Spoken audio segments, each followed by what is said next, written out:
నమస్కారం, welcome to I dream. ధర్మ మార్గం విత్ విచిత కార్యక్రమానికి స్వాగతం. ప్రస్తుతం మనతో పాటు ఉన్నారు ప్రముఖ జ్యోతిష పండితులు బ్రహ్మశ్రీ నందిబట్ల శ్రీహరి శర్మ గారు. ఇప్పుడు వారితో మాట్లాడి అసలు పాములని పూజించే సాంప్రదాయం మనకు శాస్త్ర ప్రకారంగా ఉందా, ఎందుకు పూజించాలి, ఎటువంటి ఇబ్బందులు ఉన్న వాళ్ళు గనక ఈ పూజలు చేస్తే ఎటువంటి ఫలితం వస్తుంది, ఇలాంటి మరిన్ని విషయాలు ఇప్పుడు వారితో మాట్లాడి తెలుసుకుందాం. నమస్కారం అండి. వాగర్థావివ సంపృక్తౌ వాగర్థ ప్రతిపత్తయే జగతఃపితరౌ వందే పార్వతీ పరమేశ్వరౌ. సదాశివసమారంభాం శంకరాచార్య మధ్యమాం అస్మదాచార్య పర్యంతం వందే గురు పరంపరాం. ఆదిత్యాయ చ సోమాయ మంగళాయ బుధాయ చ గురుశుక్రశనిభ్యశ్చ రాహవే కేతవే నమః. శృంగేరి జగద్గురు పీఠాధిపతులకి, కంచి పీఠాధిపతులకి నమస్కారములు తెలియజేసుకుంటూ కార్యక్రమాన్ని ప్రారంభిద్దాం.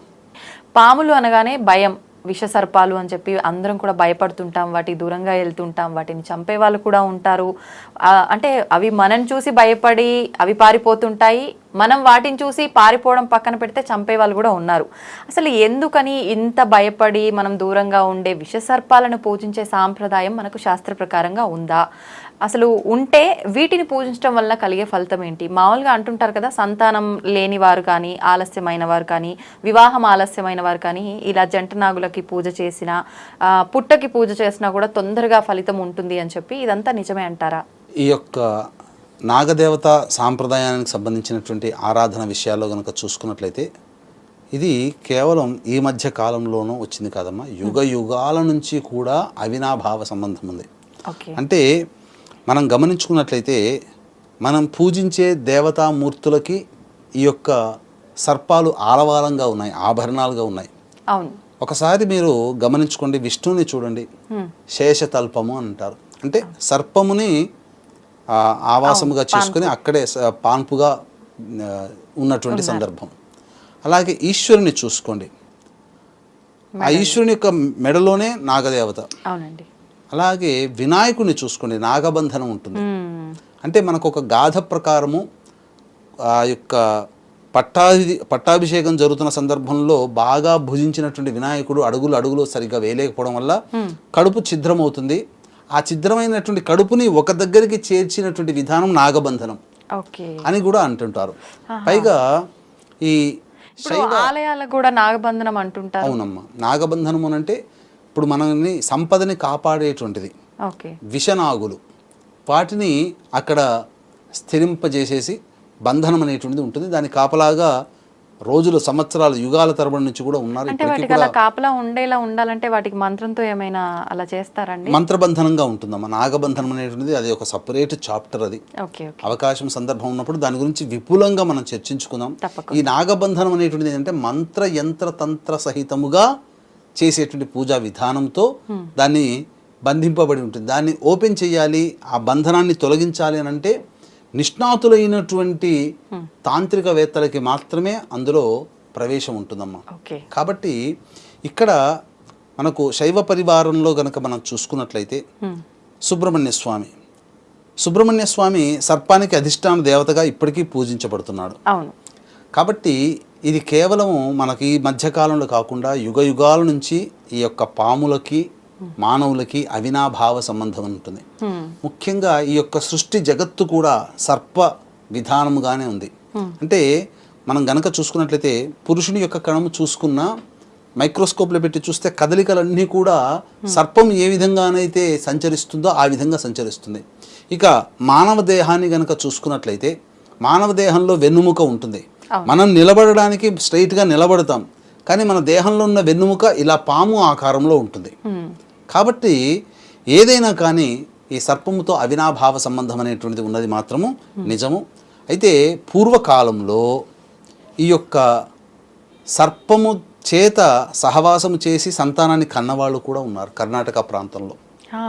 మనకు ఒక గాథ ప్రకారం కనుక చూసుకున్నట్లయితే చంద్రవంశపు రాజు అయినటువంటి శూరసేనులు అనేటువంటి మహారాజు, అతని భార్య సంతానం కోసం ఎన్నో తీర్థయాత్రలు, తపస్సులు, వ్రతాలు, నోములు నోచిన తర్వాత ఒక శుభముహూర్తాన గర్భవతి అవ్వడం, సంతానం కలిగింది. ఆ సంతానం ఎవరయ్యారు? సర్పము జన్మించింది. గత జన్మ పాపవశాత్తు సర్పానికి జన్మనిచ్చేటువంటి స్థితి కలిగినటువంటి ఆ యొక్క శూరసేన దంపతులకి కలిగింది. మరి ఎంతైనా కడుపున పుట్టినటువంటి సంతానాన్ని వదులుకోలేరు కదా. ఏదో సినిమాల్లో నవలల్లో చెప్పినట్టు తండ్రికి గండం అనగానే అడవిలో తీసుకుపోయి పెట్టడం. మరి బాధ్యతాయుతమైనటువంటి తల్లిదండ్రులు సంతానం ఎలా ఉన్నా ఇప్పటికీ కూడా పెంచి పోషించే వాళ్ళు ఉన్నారు. ఆ విధంగా పాము అని తెలిసినా ఏమాత్రము కూడా చేత్కరించుకోకుండా చక్కగా ఆ పాముని పెంచడం ప్రారంభించారు. మనకు మళ్ళీ మాటలు అవన్నీ రావడం జరిగింది. యుక్త వయసు వచ్చిన తర్వాత నాకు వివాహం చేయండి అని అడగడం జరిగింది.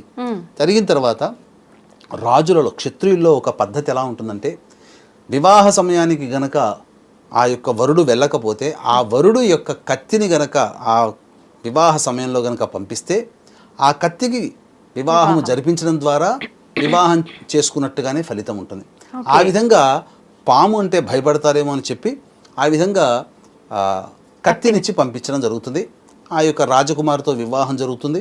ఆ రాజకుమారి రాగానే నా భర్త పురుషుడు కాదు సర్పము అని తెలిసిన తర్వాత కూడా ఏమాత్రం భయపడకుండా ఆ యొక్క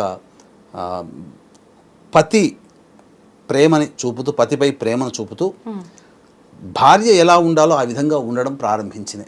అంతటా సర్పం అడిగింది, నేను సర్పమని తెలిసిన తర్వాత నీకేమాత్రం బాధ కలగలేదా, ఇబ్బంది కలగలేదా అంటే, స్త్రీ యొక్క ధర్మం పతి ఎలా ఉన్నా స్వీకరించడమేనండి, నా సతీ ధర్మాన్ని నేను నెరవేరుస్తున్నాను అని చెప్తుంది. ఆ విధంగా వాళ్ళు పుణ్య దంపతులుగా ఉంటూ ఒకరోజు గౌతమి నది అంటే గోదావరి నదిలో స్నానం ఆచరించిన పిదప ఆ యొక్క పాముకి పూర్వజన్మ శాపవశాత్తు తొలగిపోయి అందమైనటువంటి రాకుమారుడుగా మారాడు. అంటే పూర్వజన్మ వశాత్తు ఈ యొక్క సర్పరూపాన్ని ధరించాల్సి వచ్చింది. ఇక ఇది ఈ విధంగా మనుషులకి పాముకి సంబంధించినటువంటి సంబంధం. ఇక మనం గనక చూసుకున్నట్లయితే ఎవరి జాతకంలోనైనా కానీ ఈ యొక్క సర్పదోషములు సర్ప ప్రభావాలు ఉన్నప్పుడు ఆ సందర్భంగా ఈ యొక్క నాగదేవత ఆరాధన అనేటువంటిది మనకున్నది. అయితే మనం గనుక గమనించుకున్నట్లయితే శ్రావణ మాసంలో పంచమిని నాగుల పంచమి, కార్తీక శుద్ధ చవితిని నాగుల చవితి. అంటే శ్రావణ మాసంలో పంచమి నుంచి మొదలుకొని ఈ యొక్క సర్ప ఆరాధన అంటూ చేస్తూ కార్తీక మాస శుద్ధ చవితికి పూర్తి చేసే సాంప్రదాయం ఒకప్పుడు ఉండేది. మొదలుపెట్టే పంచమి తిథి, పూర్తి చేసే చవితి తిథిని ఆ యొక్క మధ్యలో ఉన్న రోజులు కూడా 90 రోజుల పాటు ఉంటుంది. శ్రావణ మాసం కదా, భాద్రపదం, ఆశ్వీజం, కార్తీకం. కాబట్టి ఈ 90 రోజుల పాటు ఈ యొక్క సర్పదేవత ఆరాధన అనేటువంటిది జరిగేది. కానీ కాలక్రమేణా ఆ దేవతారాధనలో మార్పులు చేర్పులు చోటు చేసుకొని నాగుల పంచమి అనగా శ్రావణ శుద్ధ పంచమికి నాగదేవతారాధన, కార్తీక శుద్ధ చవితికి నాగదేవతారాధన చేయడం ఆచారంలోకి వచ్చింది.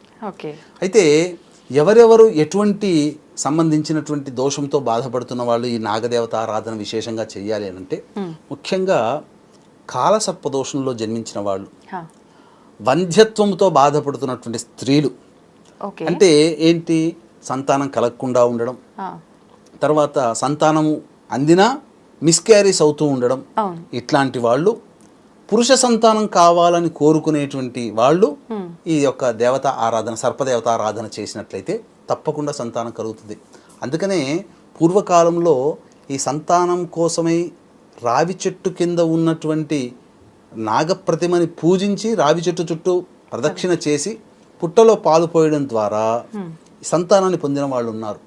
అంటే ఇక్కడ ఏంటి, అందుకనే పూర్వకాలంలో ఉండే సామెత, చెట్టు చుట్టూ ఏ చెట్టు చుట్టూ తిరిగామో, ఏ పుట్టలో ఏ పాము ఉందో, ఏ పుట్టలో పుట్ట చుట్టూ చెట్టు చుట్టూ తిరిగినందుకే పుట్టావురా అని అంటుంటారు.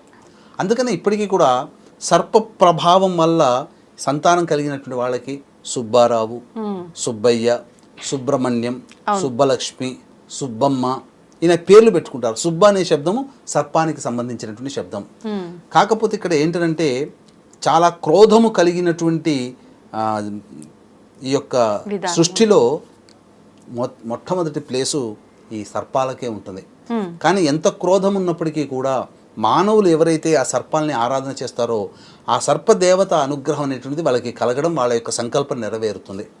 ఇంకా ముఖ్యంగా చెప్పాలి అని అంటే, ఈ కాలసర్పదోషంలో జన్మించిన వాళ్ళు ఒకటమ్మ, సంతానం కోసం చూస్తున్నప్పుడు సంతాన స్థానంలో కుజుడు కానీ, జన్మలగ్నాత్ కుజుడు కానీ, శని కానీ, రాహు కానీ కేతు కానీ శని కుజులు కలిసి సంతాన స్థానంలో ఉన్న, సంతాన స్థానాధిపతితో ఈ గ్రహాలు కలిసిన, అనగా సంతాన స్థానాధిపతితో శని కుజ రాహు కేతువులు కలిసి ఉన్న, సంతాన స్థానాన్ని ఈ గ్రహాలు వీక్షించిన సంతాన నష్టం జరుగుతుంది.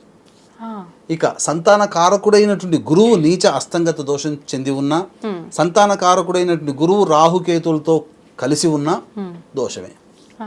కాబట్టి ఇటువంటి జాతకులు ఉన్న వాళ్ళు సంతానాన్ని పొందలేరు. కాబట్టి ఈ యొక్క సంబంధించినటువంటి దేవతారాధన అనేటువంటిది చేసుకుంటే సంతానం కలిగిన సందర్భాలు చాలా ఉన్నాయి.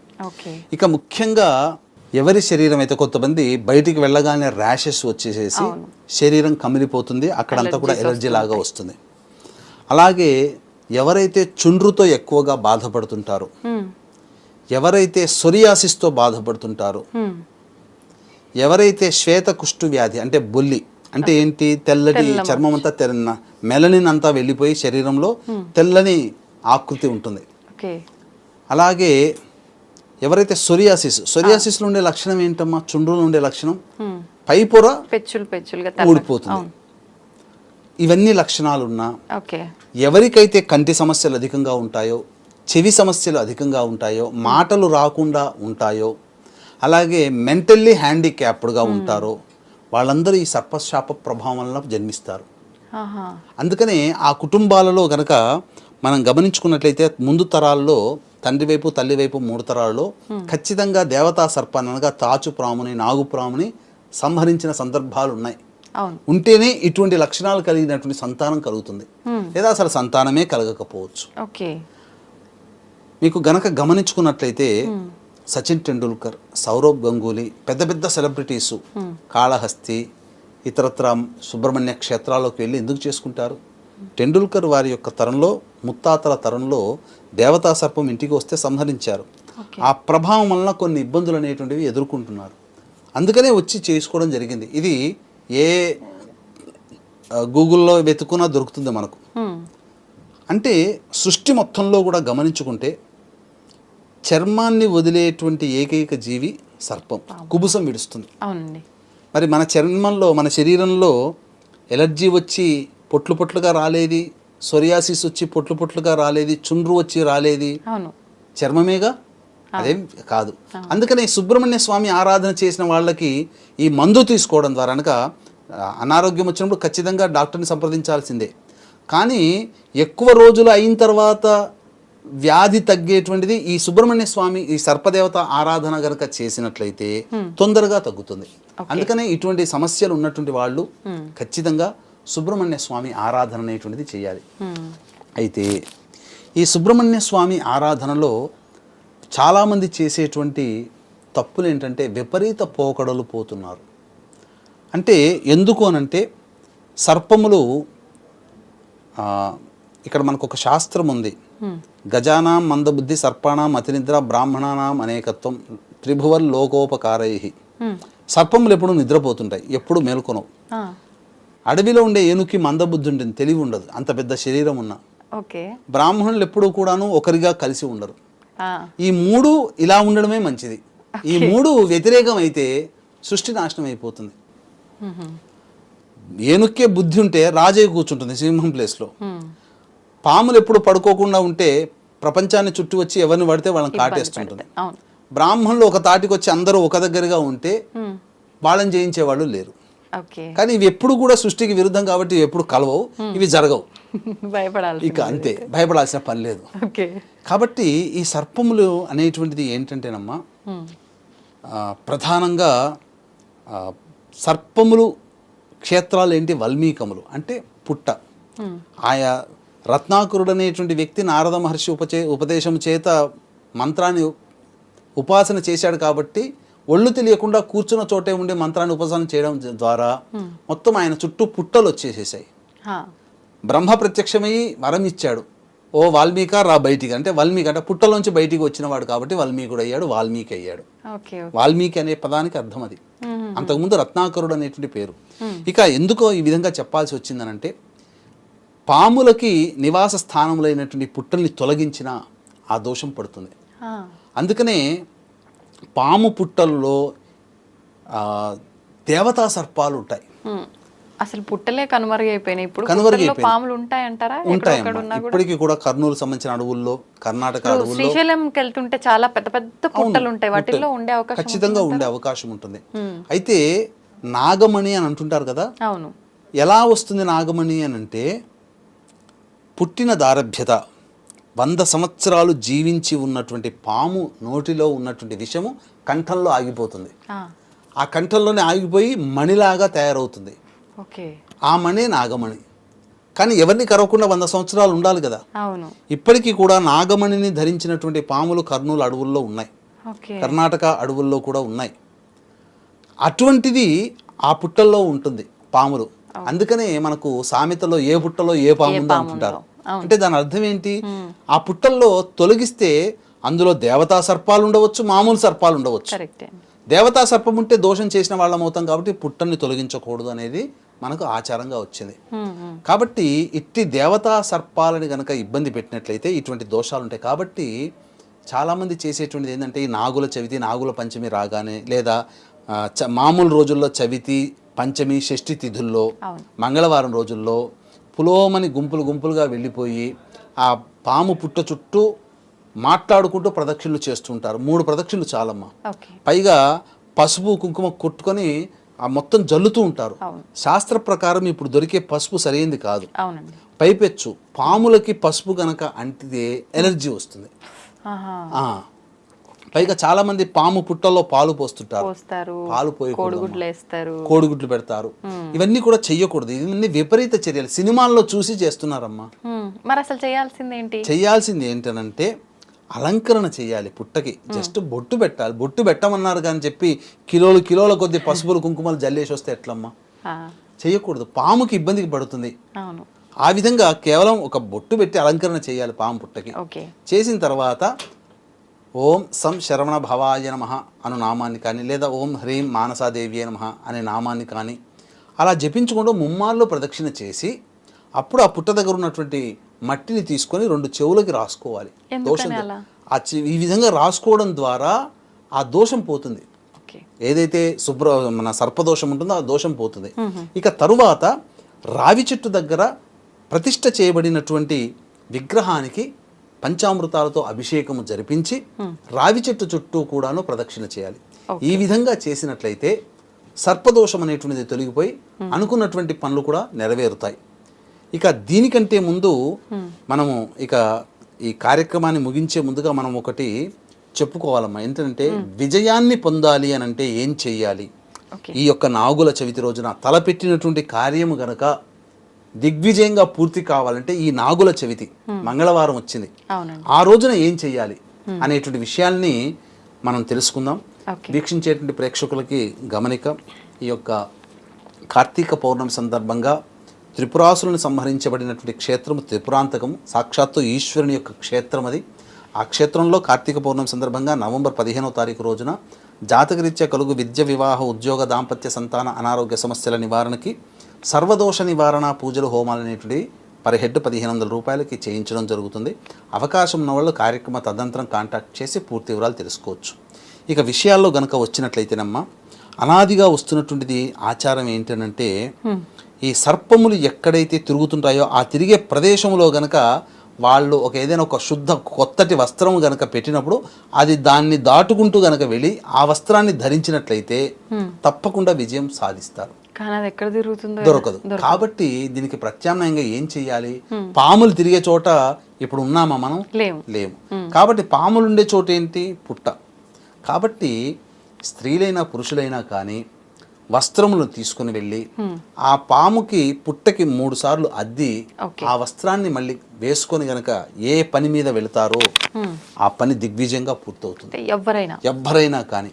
పైపెచ్చు ఈసారి క్రోధినామ సంవత్సరంలో వచ్చే నాగుల చవితికి గొప్ప విశిష్టత ఏంటనంటే మంగళవారం నాడు రావడం.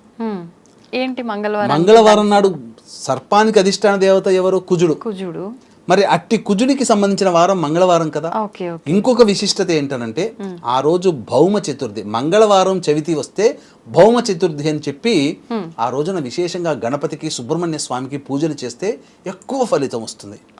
ఆ రోజు మంగళవారము, భౌమ చతుర్థి అవ్వడము, నాగుల చవితి అవ్వడము, పైపెచ్చు సర్ప నక్షత్రాలైనటువంటి అశ్విని, మఖ, మూల, శతభిష, స్వాతి, ఆరుద్ర నక్షత్రాలలో ఈ మూలా నక్షత్రం అనేటువంటిది ఉంది.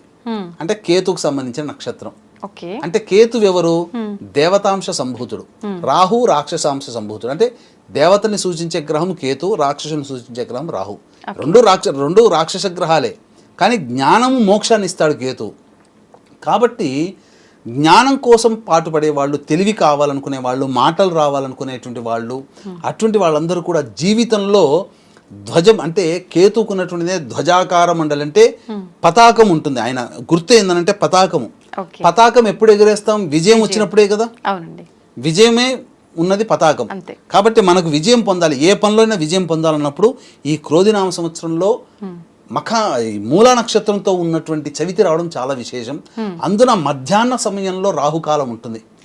ఈ రాహుకాలంలో ఎవరైతే సర్పదేవత ఆరాధన చేస్తారో వాళ్ళకి విశేషమైనటువంటి సర్పదోషాలు తొలగిపోతాయి.